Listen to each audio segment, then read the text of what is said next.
ಇನ್ನು ರಾಜ್ಯದ ಹಲವು ಕಡೆಗಳಲ್ಲೂ ಕೂಡ ಮಳೆಯ ಆರ್ಭಟ ಜೋರಾಗ್ತಾ ಇದೆ. ಹಾಸನ ಜಿಲ್ಲೆಯ ಮಲೆನಾಡು ಭಾಗದಲ್ಲೂ ಕೂಡ ಜೋರು ಮಳೆ ಆಗ್ತಾ ಇದೆ. ಹಾಸನದ ಸಕಲೇಶಪುರ, ಆಲೂರು, ಬೇಲೂರು ಭಾಗದಲ್ಲಿ ಮಳೆ ಜಾಸ್ತಿ ಆಗಿರುವಂಥದ್ದು. ಜೀವನದಿ ಹೇಮಾವತಿ ಜಲಾಶಯಕ್ಕೆ ಒಳಹರಿವಿನಲ್ಲಿ ಏರಿಕೆಯಾಗಿದೆ. ಹೇಮಾವತಿ ಜಲಾಶಯಕ್ಕೆ 11,686 ಕ್ಯೂಸೆಕ್ ಒಳಹರಿವಿದೆ. ಹೇಮಾವತಿ ನದಿಯಿಂದ 500 ಕ್ಯೂಸೆಕ್ ನೀರನ್ನು ಹೊರಬಿಡಲಾಗ್ತಾ ಇದೆ. ಸದ್ಯ ಜಲಾಶಯದಲ್ಲಿರುವಂತಹ ನೀರಿನ ಪ್ರಮಾಣ 25.980 TMC. ಹಾಸನ ಜಿಲ್ಲೆಯಲ್ಲಿ ಉತ್ತಮ ಮಳೆ ಆಗ್ತಾ ಇರುವಂತಹ ಪರಿಣಾಮ ಈಗ ಜಲಾಶಯ ತುಂಬಿರುವಂತಹದ್ದು ರೈತರ ಸಂತಸಕ್ಕೂ ಕೂಡ ಇದು ಕಾರಣವಾಗ್ತಾ ಇದೆ. ಮುಂದಿನ ದಿನಗಳಲ್ಲಿ ಮಳೆ ಹಿಂಗೆ ಬರಲಿ ಅಂತ ಕೂಡ ರೈತರು ಕೇಳ್ಕೊಳ್ತಾ ಇದ್ದಾರೆ. ಡೀಟೇಲ್ಸ್ ಅನ್ನು ಕೊಡೋದಕ್ಕೆ ಶಶಿಧರ್ ಸಂಪರ್ಕದಲ್ಲಿ ಜಾಯಿನ್ ಆಗಿದ್ದಾರೆ. ಶಶಿಧರ್, ಹಾಸನದ ಭಾಗದಲ್ಲಿ ಮಳೆ ಅಬ್ಬರ ಜೋರಾಗ್ತಾ ಇದೆ. ಹೇಮಾವತಿ ಜಲಾಶಯಕ್ಕೂ ಕೂಡ ಒಳಹರಿವು ಜಾಸ್ತಿ ಆಗ್ತಾ ಇದೆ ಅನ್ನೋದು ಗೊತ್ತಾಗ್ತಾ ಇದೆ. ರೈತರು ಏನು ಹೇಳ್ತಾ ಇದ್ದಾರೆ, ಮಳೆ ಪ್ರಮಾಣ ಹೇಗಿದೆ, ಡೀಟೇಲ್ಸ್ ಕೊಡಬಹುದಾ ಅಂತ ಹೇಳಿ.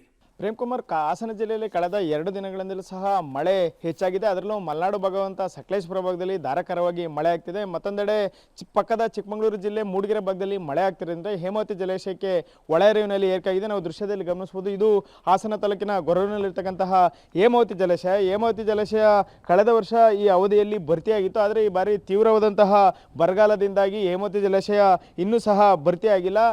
ಏನು ಜೂನ್ ಕೊನೆಯ ತಿಂಗಳು ಹಾಗೂ ಕೊನೆಯ ವಾರ ಹಾಗೂ ಜುಲೈನ ಮೊದಲ ವಾರದಲ್ಲಿ ಸುರಿದಂತಹ 1-2 ದಿನಗಳ ಕಾಲ ಮಳೆಯಲ್ಲಿ ಏನು ಕೊರೂರು ಜಲಾಶಯಕ್ಕೆ ಒಂದಿಷ್ಟು ಪ್ರಮಾಣದ ನೀರು ಬಂದಿತ್ತು. ಆ ನಂತರ ಸಂಪೂರ್ಣವಾಗಿ ಮಳೆ ಬಿಡುವು ನೀಡಿತು. ಇದರಿಂದಾಗಿ ಸಾಕಷ್ಟು ಪ್ರಮಾಣದಲ್ಲಿ ರೈತರಿಗೆ ತೊಂದರೆ ಎದುರಾಗಿತ್ತು. ಅಲ್ಲದೆ ರೈತರು ಈಗಾಗಲೇ ನಾಲೆಗಳಿಗೆ ನೀರನ್ನು ಹರಿಸಬೇಕು ಅಂತ ಒತ್ತಾಯವನ್ನು ಸಹ ಮಾಡ್ತಿದ್ರು ಸಹ ಇನ್ನೂ ಸಹ ನೀರನ್ನು ಬಿಡುಗಡೆ ಮಾಡಿಲ್ಲ. ಈ ನಡುವೆ ಏನು ತಮಿಳುನಾಡಿಗೆ ನೀರು ಹರಿಸುವಂತೆ CWMA ಆದೇಶವನ್ನು ಸಹ ಹೊರಡಿಸಿದ್ರು. ಇದರಿಂದಾಗಿ KRSನಿಂದ ನೀರು ಬಿಡುಗಡೆ ಮಾಡಿದರೆ KRSಗೆ ಹೇಮಾವತಿ ಜಲಾಶಯದಿಂದ ನೀರು ಬಿಡುಗಡೆ ಮಾಡಬೇಕಂತ ಒಂದು ಅನಿವಾರ್ಯ ಪರಿಸ್ಥಿತಿ ಎದುರಾಗುತ್ತೆ. ಇಂತಹ ಸಂದರ್ಭದಲ್ಲಿ ಕಳೆದ 2 ದಿನಗಳಿಂದ ಸುರಿತಾ ಇರತಕ್ಕಂತಹ ಮಳೆಯಿಂದಾಗಿ ಹೇಮಾವತಿ ಜಲಾಶಯಕ್ಕೆ ಒಳ ಹರಿವಿನಲ್ಲಿ ಏರಿಕೆಯಾಗಿದೆ.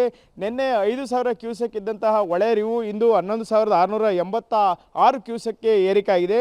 37.103 ಸಾಮರ್ಥ್ಯ ಸಂಗ್ರಹ ಹೊಂದಿರತಕ್ಕಂತಹ ಹೇಮಾವತಿ ಜಲಾಶಯದಲ್ಲಿ ಸದ್ಯ 25.980 ನೀರು ಸಂಗ್ರಹವಾಗಿದೆ. 500 ಕ್ಯೂಸೆಕ್ ನೀರನ್ನು ಹೊರಗೆ ಬಿಡಲಾಗ್ತಾ ಇದೆ. ಮಳೆ ಇದೇ ರೀತಿ ಮುಂದುವರೆದರೆ ಇನ್ನೊಂದು ವಾರ ಅಥವಾ 15 ದಿನಗಳಲ್ಲಿ ಹೇಮಾವತಿ ಜಲಾಶಯ ಭರ್ತಿ ಆಗ್ತದೆ. ಆದರೆ ಏನಾದರೂ ದಿಢೀರ್ ಮಳೆ ಪ್ರಮಾಣ ಕುಂಠಿತವಾದರೆ ಹೇಮಾವತಿ ಜಲಾಶಯ ಮತ್ತೆ ಏನು ಈಗ ಇರ್ತಕ್ಕಂಥ ನೀರಿನ ಪ್ರಮಾಣ ಏನಿದೆ ಅಷ್ಟೇ ಪ್ರಮಾಣದಲ್ಲಿ ನೀರು ಸಂಗ್ರಹವಾಗುತ್ತೆ. ಆದರೆ ಇದನ್ನು ಕೃಷಿಗೂ ಹರಿಸಬೇಕು, ಕುಡಿಲಿಕ್ಕೂ ಬಳಸಬೇಕು. ಅಲ್ಲದೆ ಅಕ್ಕಪಕ್ಕದ ಜಿಲ್ಲೆಗಳೆಲ್ಲ ತುಮಕೂರು, ಮಂಡ್ಯ, ಮೈಸೂರು ಜಿಲ್ಲೆಯ ರೈತರಿಗೂ ಸಹ ಕೃಷಿಗೆ ಇದೇ ನೀರನ್ನು ಅವಲಂಬಿಸಿದರೆ ಹಾಗಾಗಿ ಈ ಸಮಸ್ಯೆ ಎದುರಾಗುವ ಜೊತೆಗೆ ತಮಿಳುನಾಡಿಗೆ ನೀರು ಹರಿಸಿದರೆ ಹೇಮಾವತಿ ಜಲಾಶಯದಲ್ಲಿ ಈ ಬಾರಿ ಸಂಪೂರ್ಣವಾಗಿ ನೀರು ಖಾಲಿಯಾಗಿ ಮುಂದಿನ ದಿನಗಳಲ್ಲಿ ಕುಡಿಯುವ ನೀರಿಗೂ ಸಹ ಸಮಸ್ಯೆ ಎದುರಾಗುವಂಥ ಒಂದು ಪರಿಸ್ಥಿತಿ ನಿರ್ಮಾಣವಾಗಿದೆ. Prem Kumar. Okay, thank you Shashidhar ತಮ್ಮೆಲ್ಲ ಮಾಹಿತಿಗಾಗಿ.